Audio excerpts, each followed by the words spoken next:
अस्सलाम वालेकुम dear viewers, कैसे हो? उम्मीद करता हूं सब खैरियत से होंगे। खुरम टेक के साथ आज आपकी खिदमत फिर हाजिर हूं। आज एक नई वीडियो लेकर, सबसे पहले अभी वीडियो देखें फिर इसके बारे में डिस्कस करते हैं। या अल्लाह पाक, जो कोई ये क्लिप कम से कम 12 आशिकान रसूल को सेंड करे, वो इससे पहले दुनिया से न जाए जब तक तेरे महबूब का जलवा ना देख ले। महबूब करीम उसको कलमा पढ़ाएं और वो ईमान पर दुनिया से रुखसत हो। अल्लाहुम्मा आमीन बिजाए खातमिन नबीयीन सल्लल्लाहु तआला अलैहि वसल्लम। जिनने बहुत तकलीफ दी, इतनी शदीद तकलीफ दी को बिच्छू से मेरी सिस्टर को काटा। एक बिच्छू बन के सिस्टर ने बताया कि बिच्छू मुझे काटता है, कहीं पाँव में, कहीं ज़ुबान में, कहीं किस तरफ दर्द होता है। फिर 3-4 दिन तक बेहोश रहती है। उसके बाद मेरी सिस्टर को होश आ जाता था। आखिरी दिन हुआ ऐसा कि मेरे सिस्टर को जो है ना इस पसली में बहुत दर्द हुआ, इतना शदीद दर्द हुआ जिससे कि ऊँट रोता है, ऊँट आवाज निकाल, इस तरह से मेरी सिस्टर जो है ना वो आवाज निकाल रही थी। तो मैं शदीद परेशान था, रो रहा था। उसी दौरान मैंने नाज़रीन, आपने अल्फाज का चुनाव देखा है कि ऊंट जैसे रोता है, जैसे ये बंदा रेगिस्तान में थल के इलाके में रहता है और वहां पर ऊंटों का व्यापारी ऊंट चराता हो। आप देखें, अल्फाज की सेटिंग चेक करें, यानी कि इससे लगता है कि ये कहानी क्रिएट की गई है। वुजू किया, 2 रकात नफिल नमाज पढ़ के मैंने आपके सामने आपकी तरफ मुंह करके झोली फैलाई और आपको दामन फैला के अर्ज किया कि हुजूर पहुंचिए, ये बच्ची आप ही की मुरीदिनी ही, आप ही की गुलाम है, हम भी अस्तगफिरुल्लाह अस्तगफिरुल्लाह। जहालत की हद चेक करें कि मैंने वजू किया, 2 रकात नफल अदा की और आपकी तरफ मुंह करके, आपका तस्वर करके और ये पुकारा कि हुजूर आप आ जाएं और आप भी, मैं भी गुलाम हूं, मेरी बहन भी गुलाम है और आप हमारी मदद के लिए पहुंचे। कितना शिर्क है यार, कितना शिर्क। अस्तगफिरुल्लाह अस्तगफिरुल्लाह। ये शख्स इस वक्त इस्लाम के दायरे से खारिज हो चुका है। और मजे की बात यह है कि मौलाना इलियास कादरी वहां पर बैठकर इनकी बातों को बड़े अच्छे अंदाज में गुफ्तगू को सुन रहा और ये नहीं कह रहा कि भाई मुझे याद ना करो, मेरे लिए ना बैठो जाए नमाज पर, सिर्फ अल्लाह को याद करो और अल्लाह को पुकारो। ये कहने वाला कोई क्यों नहीं कहा मौलाना इलियास कादरी ने ऐसा? आपके गुलाम हैं, मेहरबानी कीजिए पहुंचे, इस बच्ची को बचाइए। 2 सेकंड या 2 मिनट के कमोवेश के बाद वो जिन ज़ाहिर हुआ और उसने कहा कि अपने मुर्शिद को जाके अर्ज कीजिए कि मेहरबानी करके अब मुझे तकलीफ ना दे, मेरे बच्चों को जाके जलाने आया है, आपका मुर्शिद इलियास कादरी जलाने आया है।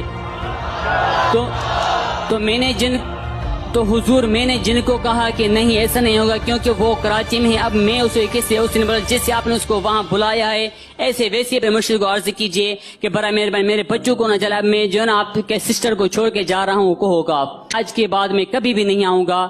हुजूर उसने बताया कि आपके सिस्टर को जो ना दर्द मैंने नहीं भाई साहब, मुझे एक बात का जवाब दी, वो जिन था ये आपके मामे का बेटा था जो एक कहने पर वो जो है ना ये कहकर जा रहा है कि नहीं मैं अब आपको तंग नहीं करूंगा क्योंकि मौलाना इलियास कादरी मेरे बच्चों को जला दे। क्यों? मौलाना इलियास कादरी यहाँ पर जिनों का जो है बादशाह लगा है। क्या उसके पास इख्तियारात हैं कोई जिन्हें को बच्चों को जला सकता है? और तू कौन सा वक्त का वली है भाई जो जिनों को सामने बैठकर कन्वर्सेशन कर रहा है, जिन आपके सामने बैठ के बात कर रहा है? गजब बेइज्जती है। आज तक हमारी जरूरत नहीं हुई। मेरी 32 साल उम्र, मैंने कभी किसी जिन को लाइव नहीं देखा, सामने नहीं देखा। ये तो जो है ना आग की बनाई मखलूक है, ये तो नजर आती नहीं है, ये तो अपेयर होती नहीं है, ये तो ख्वाब में जस्ट अगर आपको तंग कर, सामने तो ये मखलूक कभी आती नहीं है। क्यों मन गढ़त कहानियां बना बना के लोगों को बेवकूफ बना रहे हो और मुफ्त का सुभान अल्लाह कहलवा रहे हो जबकि गुनाह में कन्वर्ट किए जा रहे हो? दिया था, चलो ठीक है, अगर मानते हैं मैंने दिया था तो इस दर्द को आपके मुर्शिद इलियास कादरी ने इसको अपने करामात से दर्द को खत्म कर। 1 2 3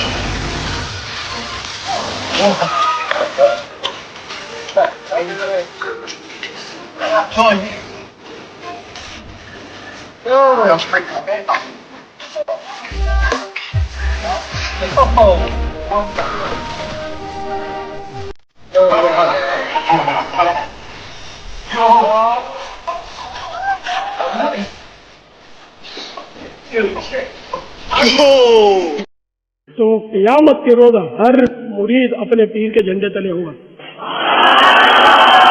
तो क़यामत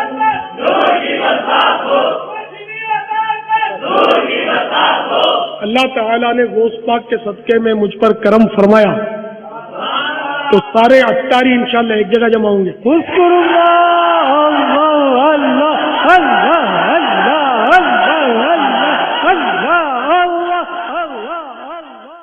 बप्पा जानी, आपने इतनी बड़ी बात कर दी है कि हर मुरीद अपने मुर्शिद के झंडे तले क़यामत के दिन मौजूद होगा। मुझे इस बात की तस्दीक तो दे दें, ये कहाँ लिखा, कुरान में लिखा, कौन सी हदीस में लिखा, किस सुन्नत में हुजूर पाक सल्लल्लाहु अलैहि वसल्लम ने फरमाया? कोई एक हवाला तो दे दें, चलो हम इस पर बिलीव रखें। या बस ऐसे मनगढ़ंत कहानियां, बोंगियां?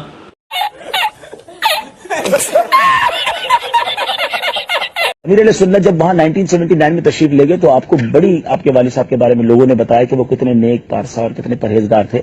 बल्कि आपके खालू ने तो कमाल की बात अमीर सुन्नत को बताई कि आप जब कसीदा गौसिया चारपाई पर बैठ के पढ़ा करते थे, अल्लाह तबारक व तआला की ऐसी रहमत थी उन पर कि वो चारपाई जमीन से उठ जाया करती, यानी साहिब करामत बुजुर्ग थे।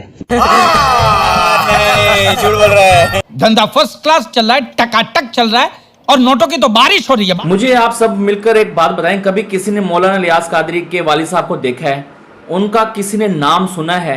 नहीं। कभी उनका जिक्र किसी भी मदनी चैनल पर बैठकर किसी भी तबसरे, किसी भी टॉक शो में हुआ है? नहीं हुआ, हरगिज नहीं हुआ, क्योंकि वो इस दुनिया से गुजर चुके हैं, कहानी बन चुके हैं। उनके बारे में जो भी मनगढ़ंत कहानी पेश कर लें, हमें वो माननी पड़ेगी। बात तो सही है। गलती से। अरे भाई, आज के मुहद्दस, आज के आपके मौलाना इलियास कादरी साहब क्यों नहीं उड़कर दिखाते? सिर्फ एक बार परवाज करके दिखा दें स्पाइडरमैन की तरह, हम भी गजब बेइज्जती है। इस चीज को एक्सेप्ट कर लेंगे कि भाई करामात है। सबसे पहले मैं जाकर पापा जानी के घुटने के हाथ लगाऊंगा और उनका मुरीद दूंगा। एक करामात तो दिखा दे उड़ने वाली, सिर्फ just I want just one, सिर्फ एक। नहीं कर सकते, झूठे। दावत इस्लामी नहीं थी, दावत इस्लामी नहीं थी। बापा नूर मस्जिद में इमामत करते थे। पुराने इस्लामी भाई शायद उनको याद होगा, नहीं। नूर मस्जिद में इमामत करते थे। उन दिनों बाबुल मदीना में आंखों की तकलीफ शुरू हुई थी, ठीक ठाक तकलीफ और कम तकलीफ में थी। अभी मजा आएगा ना भिड़ो। अब इसमें क्या हुआ कि अल्लाह ताला की रहमत से बापा जब किसी के आंख पे दम करते थे, उसकी आंखें ठीक हो जाती थी। ये सब क्या देखना पड़ रहा है? अच्छा है मैं अंधा हूं। अभी दावत इस्लामी नहीं थी और एक शोर मच गया कि फला जगह पर एक शख्स है, ये आंख पे दम करता है, जो भी बीमारी चली है उसकी आंखें सही हो जाती हैं। उस वक्त भी बापा के पास दम कराने के लिए लाइन लगा करती थी और अखबार में भी आ गया था। भाई कोई है सब पुराना जिसको याद हो? नहीं। सारी कहानी कैमरे से पहले की है। सारी कहानी उस वक्त ही है जब मौलाना इलियास कादरी मीडिया के सामने आते ही नहीं थे। एक लंबी लाइन होती थी। मैं दावे से कहता हूं कि 100 नाबीना शख्स, आंखों के मर्ज वालों को एक लंबी लाइन, यहां एक हॉस्पिटल है आंखों वाला, बेचारे लाइन में खड़े होकर पर्चियां बनवाकर ऑपरेशन करवा कर उनकी आंखें ठीक नहीं होती। मैं उनको लेकर आता हूं, मौलाना इलियास कादरी के सामने लाइन लगाता हूं। मौलाना इलियास कादरी कैमरे के सामने बैठ के ना उनकी आंखों पर दम करें और उनकी आंखों को शिफा दें और उनकी आंखों में नूर आ जाए, उनकी आंखें ठीक हो जाए। और फिर क्यों डॉक्टर के पास लोग जाएंगे? फिर मौलाना इलियास कादरी के पास ही जाएं। शर्त यह है कि नबीना लोग हम लेकर आएंगे, आंखों के जो मर्ज वाले अफराद होंगे वो हम लेकर आएंगे। शर्त इस बात की ये होगी, अगर नहीं कर सके तो फिर इसका जुर्माना क्या दोगे? 1995 वाला वाकया, 1995 वाकई में पता चला बापा आ रहे हैं तो गुलजार तैयबा से गाड़ी तैयार हुई। उसमें मादर जात यानी पैदाइशी नाबीना का मैं भी चलूंगा। इस्लाम भाई ने समझाया कि आप कैसे, मतलब बोला नहीं मैं भी एक वली कामिल आ रहे हैं तो मैं भी चलता हूं। जज्बा था, अकीदत थी, मोहब्बत थी, ले गए। आए हाय हाय हाय आए हाय हाय हाय। इज्तिमा भी बहुत बड़ा था। इज्तिमा के बाद जब वापसी हुई तो गाड़ी के गिर्द इस्लाम भाई जमा हो गए। इस पे वो नाबीना इस्लाम भाई भी आ गए। बाबा से इस्लाम भाई सलाम दुआ कर रहे थे, बाबा मुबारकबाद दे रहे थे, खुश थे। वो दार गाड़ी के बजाते रहे। अब नाबीना थे बेचारे, बजाते रहेंगे ये यूं यूं। करीब आए बापा के तो इस्लाम भाई ने कहा बापा बेचारे देख नहीं सकते हैं, आपकी मोहब्बत में आए, ये आप दम कर दें। इस तरह की बातें होती रही।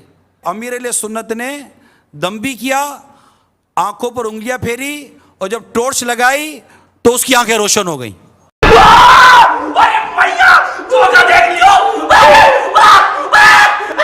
एक शख्स अमीर अहले सुन्नत के पास आता है और जैसे इस्लाम लिया और नीचे गिर गया और रोने लग गया। और बस चूंकि अमीर अहले सुन्नत उस वक्त कुछ नहीं बोल रहे थे, सिर्फ आपके मुंह से अगर कोई लफ्ज निकलता था तो वो था मदीना। कोई सेंस है इस बात की? तो अमीर ने कहा मदीना, ऐसे इशारा किया कि मामला है क्या, बोलो। तो उस शख्स के पीछे ही उसका बेटा खड़ा हुआ था। उसने कहा कि ये मेरा बेटा है, 1.5 साल हो गया ये खामोश है, बोलता नहीं है, बोल नहीं रहा। डॉक्टर को चेक करवाया, डॉक्टर ने कहा ये नहीं बोल पाएगा। पता नहीं क्या मामला था, फालिज था या कोई इस तरह की कोई बीमारी थी। तो जब वो अमीर सुन्नत ने इशारा जैसे उसको अपने पास बुलाया, अमीर सुन्नत ने उसको कहा, दम किया, कहा कहो अल्लाह। उसने नहीं बोला, बोल नहीं पाया वो। फिर दोबारा अमीर अहले सुन्नत ने कहा कहो अल्लाह। उसने कोशिश की लेकिन नहीं बोल पाया। अब मैं दिल में ये सोच रहा था कि अब ये किस तरह बोलेगा। डॉक्टर ने जवाब दे दिया है। अमीर अहले सुन्नत जैसे जलाल में आ जाता एक बंदा। आप खड़े हुए, आपने उस बच्चा जो था, वो लड़का था, वो उसके दोनों कंधों पे इस तरह हाथ से पकड़ा जोर से, और ऐसे जोर से झंझोड़ा और कहा कहो या रसूल अल्लाह। अब जब अमीर सुन्नत ये कहा, उस शख्स ने इतनी जोर से कहा या रसूल अल्लाह, तो एकदम मेरा जो दिमाग था वो माफ हो गया, मैं सकते में आ गया। नाज़रीन, लास्ट में आपने ये गुफ्तगू भी सुनी कि वो बच्चा गूंगा था और उससे मौलाना इलियास कादरी ने कहा कि अल्लाह बोलो, उसने कोई जवाब नहीं दिया। फिर बोला अल्लाह बोलो, फिर कोई रिस्पॉन्स नहीं दिया। फिर मौलाना इलियास कादरी उसके कंधे पड़ के उसको सही तरीके से हिलाया और बोला बोल या रसूलुल्लाह, तो उसने आगे से रिस्पॉन्स दिया या रसूलुल्लाह। यहाँ तो फिर खुल्लम खुल्ला शिरक हो गया ना। ये तो शिरक वाली बात हो गई है कि अल्लाह को छोड़कर या रसूलुल्लाह को ज़्यादा प्रेफरेंस दी जा रही है, क्योंकि अल्लाह के रसूल तो खुद अल्लाह की तबलीग करते थे, अल्लाह की तौहीद को बयान करते थे। खैर नाज़रीन, आज की वीडियो कैसी लगी? उम्मीद करता हूँ आज की वीडियो आप लोगों ने खूब इंजॉय की होगी। मजीद इस तरह की वीडियो देखने के लिए मेरा चैनल है खुर्रम टेक 2.0, इसको लाजमी सब्सक्राइब कर दें ताकि इस तरह की मजीद वीडियो आपको आसानी से मिल सके। आज की वीडियो काफ़ी लेंथी होगी, आपका बहुत टाइम लिया। आज के लिए इतना काफ़ी दे। अपने होस्ट खुर्रम को इजाज़त, मिलते हैं नेक्स्ट वीडियो। अपना खास ख्याल रखिएगा। अल्लाह हाफिज़।